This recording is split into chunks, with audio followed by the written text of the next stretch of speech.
everything else, so that'll be interesting to do it this week, this way around too. But when it's all said and done, KD, the reason we're getting to turn things on here tonight again, and the NHL is inching a little bit closer to this possibly happen. I do agree with you with the fact that the NHL seems to have laid out a plan that not only logistically they'll be able to pull off, but obviously having the players union on board with this, and this all has to work with the reopening phases and the way things are going on as far as the healthcare side of things, because, as far as, players coming in from international, I mean, one of the big things about here in the States right now, for almost 4 months now, we've had no international travel coming into the country.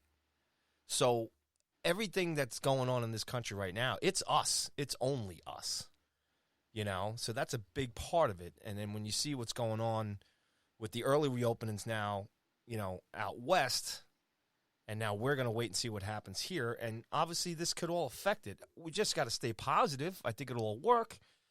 But yeah, I agree with you. Hockey has a good layout here, and if it proceeds well, and the owners in the league, they seem to be kind of working this out and going forward as opposed to the other sports. But the other two sports, man, let's be honest, man, the money's on a different level as far as how baseball players are paid and as far as the NBA players are paid. And, and we'll see what's going to happen with football, too. That's going to be interesting as well. And that's the crazy thing about where we're at right now, KD, is it's all a wait and see. And we've all been waiting here in New York just to get the heck back outside, get a little bit back to normal as far as, restaurants and going out, the beach, all those little things that we want to do. We've all pretty much gotten through the school season here together. The kids are graduating, they're done, and now we just have to sit back and wait and see what happens in the next couple of weeks, and hopefully it's a positive thing, and where they're thinking about putting the hub cities too. I mean, we still don't know that yet, so it's all got to line up, and hopefully it will line up. But again, that's the crazy thing, the unknown. We've got to hang in there for the next 2 or 3 weeks, wait to see what happens. Yeah, and I think that they did announce the one hub, right? Vegas? Is that where the Rangers and Islanders, I think, are going? See, I don't believe anything with the Islanders these days. I don't know if that's true. I wouldn't believe any of that stuff. Why? Because they lost the Coliseum today? Back to Brooklyn? What a disaster that organization Bridgeport, is, right? baby. See you in Bridgeport 2021. It's embarrassing.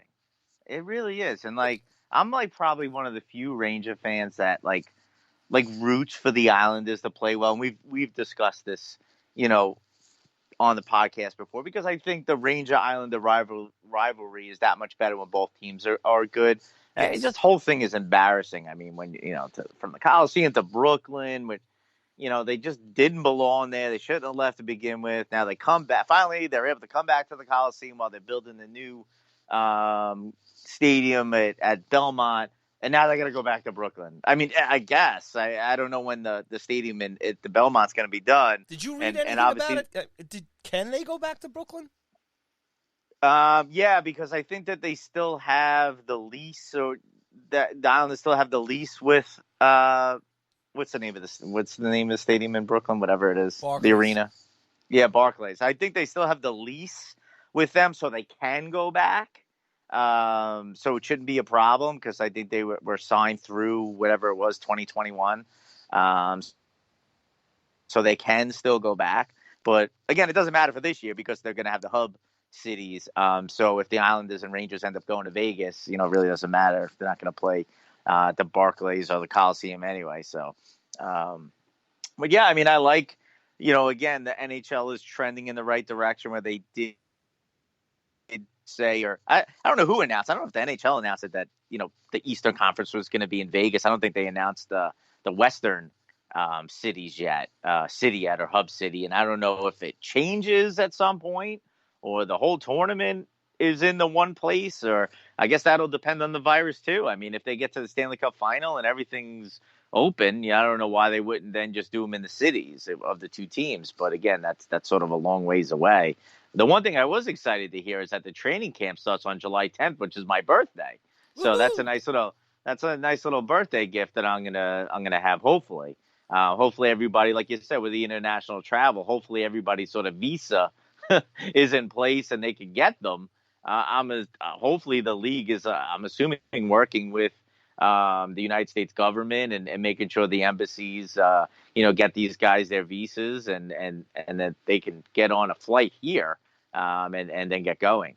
And another problem, we discussed this the last show about what if a player is saying, "Look, I don't feel comfortable playing," but what I didn't bring up, I just didn't even think about is some players that do have some underlying medical issues, including Capo Caco. He has the celiac disease, and I know that he may not be able to play. And JD has been saying they're going to leave it up to the doctors to make the decision. He's going to want to play, of course. But that's sort of scary that you could bring him into this. He hasn't really been productive for us. I mean, what a jerk you are. What we really miss. What an insensitive, typical Long Island. Oh, 7 goals in 70 games. What was that? No. Damn it. Maybe it'd be better if he just said, we're going to bring Elias Anderson back. He's going to take his place and probably light it up. So, but yeah, it'll be interesting how that goes. I think that another player I think who has an autoimmune deficiency, whatever it is Domi's kid, Max Domi. So, he's another guy that I saw that they're concerned about and whether or not the doctors will allow him to play or, what they'll say. And then the organization will have to make a decision.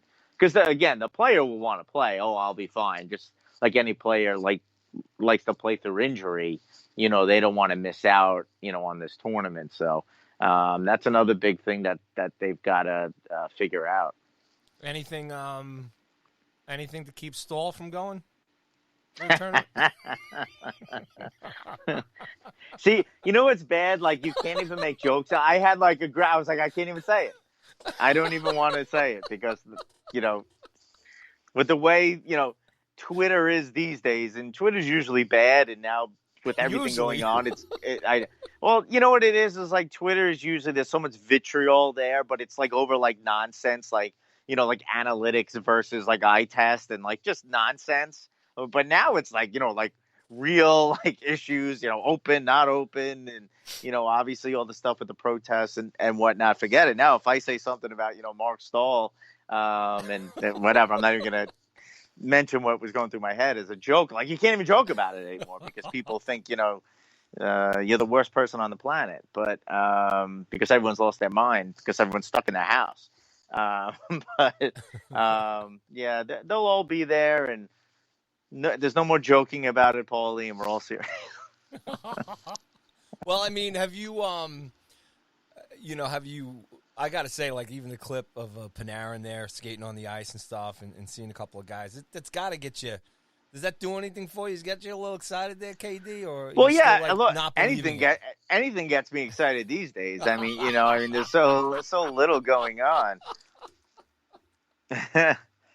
And it really, why it really gets me excited, Paulie, because I've been growing this quarantine beard since April 1st. So I just feel full caveman disgust. My wife hasn't come near me in 3 months, so anything to get me excited is always a plus because got to send you a manscaping kit. Buddy. She's not coming near me. That's right. I told her though, July 1st, I'm going to shave it off because I don't think I can deal with it during the summer when it gets real hot. So. I got my, but yeah, it is, it is great. And, anything to sort of lift our spirits because everything has just been, for the last couple of months has been so tough, and everybody mentally and just to have some type of positivity out there of hope of some type of entertainment instead of me watching, Ghostbusters or, another Star Wars with my kids and, Back to the Future that, to actually watch a sporting event. It's gotten so bad for me. I found this wiffle ball league, on YouTube, and I watch those games. Oh, come on. Yeah, that's literally what I'm watching because it's live sports. Why don't you start a neighborhood wiffle ball league with your neighbors? Because I got to socially distance, Paulie. Well, I mean, you could play stickball. I mean, when we play stickball, you never went near anybody, right? You could do that. You know what? I'm so old. I went golfing last week How'd that for go? the first time. Like the third swing I took, I like blew my back out. Like it was just like a shot of like lightning hit me or something. I was like, oh.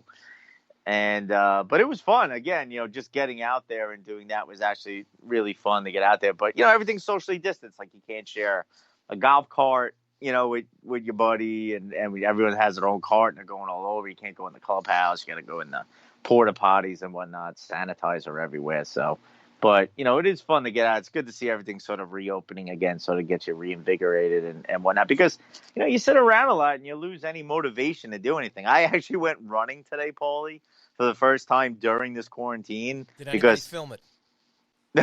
Can we see I'm telling you, I'm telling you, I got like a couple of blocks away from I almost had a heart attack. Like I needed like a life alert on me because I got this beard. I thought they called you Bruce Jenner in high school. That was because I used to dress up in dresses. Oh, okay. Gotcha, yeah. I got the beard. I'm 10 pounds overweight. It's terrible. So I'm like a mess over here. You look like Forrest Gump in exactly. when he went running. I look like I ate Forrest Gump, right? Well, it's sad to hear, KD. It's really sad to hear. I mean, I actually I got my hair cut. I got my hair did last Wednesday. I'm nice and clean cut again. Still have my little fuzz up top, a little hair going there, and for the rock star thing. But yeah, I got cleaned up. Felt really good. But I'm with you, man. I'm sure everybody's going through this as we wait and we wait. And we wait, and we all, I'm sure everybody, like I said, you get little bouts of depression, and you do. You can lose your mind a little bit. It's been a roller coaster ride. I think like I can only speak for myself and my wife. Thank God we're all healthy. Everybody's okay. I know there's a lot of people affected out there financially different, and not to kind of just twist back into the old talk of everything that's going on and try and stay focused here with hockey, but it alludes to the fact that what we were talking about earlier, and again, like I said, the Premier League is starting this week.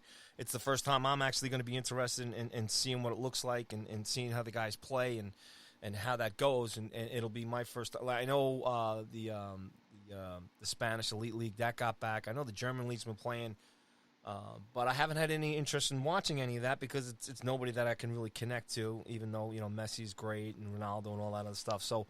With the Premier League coming back this weekend, I'm going to watch Manchester United, and that'll be my first take into watching sports without fans, and then I guess it'll give me some sort of a feeling of what it's going to be like to eventually watch hockey and stuff. And again, we can just wait, just like we're waiting for another Stanley Cup, just like, the 1994 anniversary again every June, where we look back and remember how close we almost lost that series.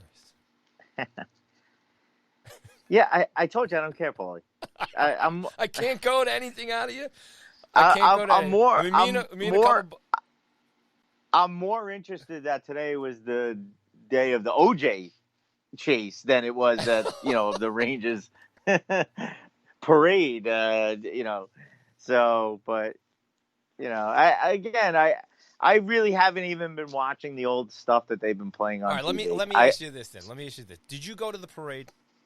No, because they had the Long Island Railroad go to strike. The parade? No, because they had the Long Island Railroad strike. I couldn't get on the train. The trains weren't running. I was there at 6:00 in the morning. I'll never forget. Yeah. Got the thing that I remember now is how long I went without going to the bathroom. I think it was a world record. I went with me and my buddy Matt. And hockey buddy of mine, guy we grew up with on the block the other years ago. And, the two of us went in, and we were there. We got up front. We were close to the city hall and everything, and it was a pretty great experience. I actually stumbled upon some old, for you kids out there, we used to have cameras and took print pictures. Film? Yes, film. And, you go to Kodak and get one of those little books, with the sleeves, and you put your pictures in there, and when you find the old ones in a box somewhere and some of them are stuck together and you got to rip them apart or whatever. But, yeah, man, I just remember being incredibly hot. But it was surreal, I guess, more than anything, just the fact that, they had won and the religious experience. I had a chance this last weekend to get together with a couple of buddies of mine.